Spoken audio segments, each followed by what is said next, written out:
Kıymetli misafirler, öncelikle hepiniz hoş geldiniz. Teşekkür ediyorum hepinize. Hacı amcam, nazik davetin için teşekkür ediyorum. Burada çok kıymetli sanatçı arkadaşlarımız var, abilerimiz var. Vedat abimiz de buradaymış. Saygılar, sevgiler. Şimdi sizler için bir iki güzel eser okuyalım. Arkasından hareketli bir şekilde, coşkulu bir şekilde devam edelim. Teşekkür ediyorum. Ağrı müzik ortamı Deniz Melek.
Unutmak kolay mı?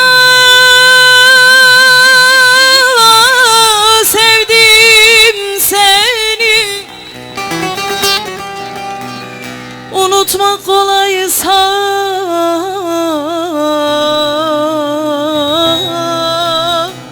gel de sen unut.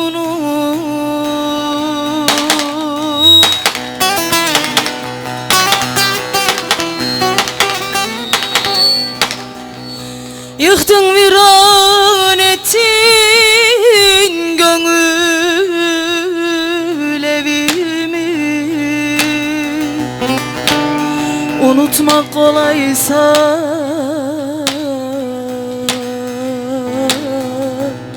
gel de sen unut.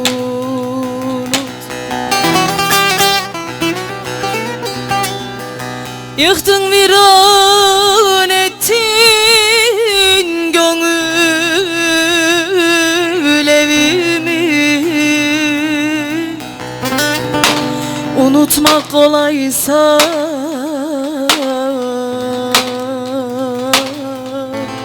gel de sen unut.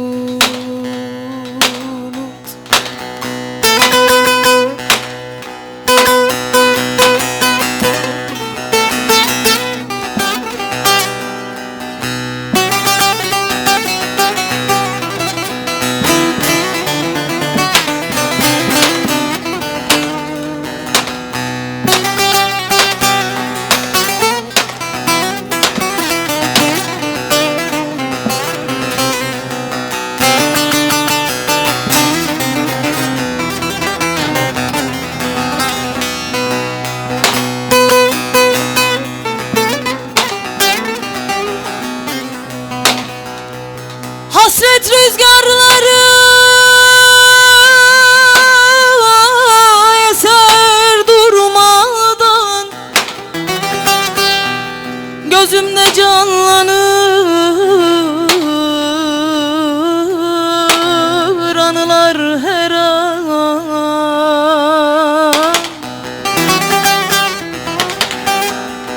Gözlerim yaş dolar andığım zaman. Unutmak kolaysa